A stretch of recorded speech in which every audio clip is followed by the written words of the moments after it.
Ճշգրիտ կառավարման փորձ, միանձնյա ներկայացնելու կարողություն եւ սոցիալական պատասխանատվության բարձր գիտակցում ենթակա անձնակազմի սպառազինության եւ նյութական արժեքների նկատմամբ։ Հենց այս հատկանիշներով պետք է օժտված լինի ցանկացած սերժանտ։ Կրտսեր հրամանատարական կազմի սերժանտների դերը բարձրացնելու, նրանց պարտականությունները հստակեցնելու եւ արեստավարժ դարձնելու նպատակով տարածքային պաշտպանական զորքերի նախաձեռնությամբ Վազգեն Սարգսյանի անվան ռազմական ակադեմիայում օրերս անցկացվել է սերժանտը որպես հրամանատար խորագրով սեմինար։ Մասնակիցները պաշտպան հայրենյաց ծրագրի շահառուներն են։ Եթե 19 տարեկանում դուք ստանձնել եք սերժանտի պարտականություն, 20 տարի հետո դուք լինելու եք երիտասարդ, բայց կառավարչական մեծ փորձ ունեցող մարդիկ, ու ցանկացած ղեկավար պաշտոն կարող եք զբաղեցնել։ Բոլորը հնարավորություն ունեք նաև ձեր զինվորական ծառայության ընթացքում ունենալ բարձրագույն կրթություն ստանալու հնարավորություն։ Դա է կնպաստի ձեր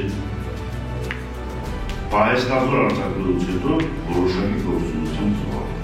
Տարածքային պաշտպանության զորքերի հրամանատար գեներալ-մայոր Սամվել Մինասյանը տղաներին հիշեցրեց արեստավար սերժանտների ինստիտուտի ներդրման մասին ու հավելեց. հաշվի առնելով մասնակիցների ունակություններն ու պատասխանատվության ստանձնման պատրաստակամությունը, աչքի ընկած սերժանտներին կառաջադրեն ջոկի, դասակի, վաշտի, այնուհետև գումարտակի սերժանտի հաստիքներում։ Արթուր Մարկոսյանն օրինակ անցել է մարտավարության հրահանգչի դասերն ու արդեն գումարտակի սերժանտի թեկնածու է։ Հրամանատարական ամենացածր օղակը դա սերժանտական անձնակազմն է, որ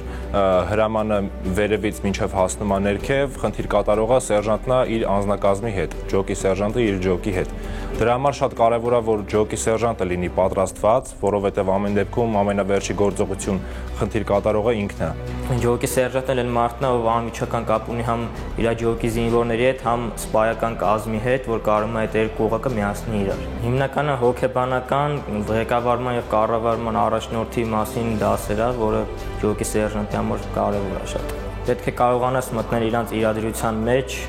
իրանց տնես ճիշտ ուղղության վրա։ Ըստ բանակի կերպափոխման հայեցակարգի արհեստավար սերժանտական համակարգի ներդրման հիմքում դրվել է 4 առաջնահերթություն՝ մարտավարության եւ զինված ուժերի պատրաստության մակարդակի բարձրացում, բոլոր օղակներում ինստիտուցիոնալ երկարակեցության եւ խորագիտակցության ամրապնդում եւ իհարկե կարգապահության ապահովում։ Այս առաջնահերթությունները կարևորելով էլ ընտրվել են սեմինարի դասընթացների թեմաները։ Թեմաները ընտրվել են առաջնորդություն, որպեսզի կարողանան առաջնորդել իրենց ենթականին,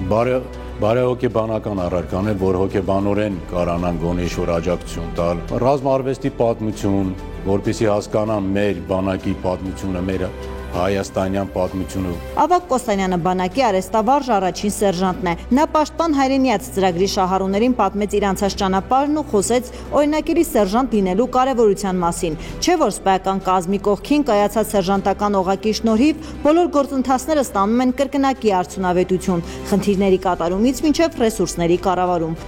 Ողջույն, պարոն բանակի սերժանտ։ Սեմինարի մասնակիցների հետ հանդիպելու էր եկել նաև գլխավոր շտաբի բանակի սերժանտ Արթուր Գաբրելյանը։ Սերժանտների դերը նրանում է, որ իրանք պետք է հանդիսանան սպայի եւ զինվորի կապող օղակ, այսինքն սպան հանդիսանում է պլանավորող, սերժանտը իրագործող։ Արեստավար սերժանտ դառնալու համար շատ կարևոր է ծառայության փորձը եւ առաջնորդության որակները։ Այսօրվա հանդիպման նպատակն է ծանոթություն, ուզում եմ պարոնայք սերժանտներին ծանոթացնել իմ անցած ուղին, սկսած ժամկետային ծառայությունից մինչև օրս։ Այս տղաները նման դասընթացների արդյունքում ստանում են հմտություններ, որոնց շնորհիվ հետագայում կկարողանան արդյունավետ զբաղվել անձնակազմի դաստիարակությամբ։ Ի դեպ, ներկայում սերժանտների ծառայության առաջխաղացումը չի սահմանափակվում մինչև վաշտի սերժանտի հաստիքում, այլ հնարավորություն է տրվում հետագա ծառայությունը շարունակելու գումարտակի եւ գնդի սերժանտի պաշտոններում։ Տաթևիկ Աբրահամյան, Ռազմիկ Տիգրանյան, Զինուժ։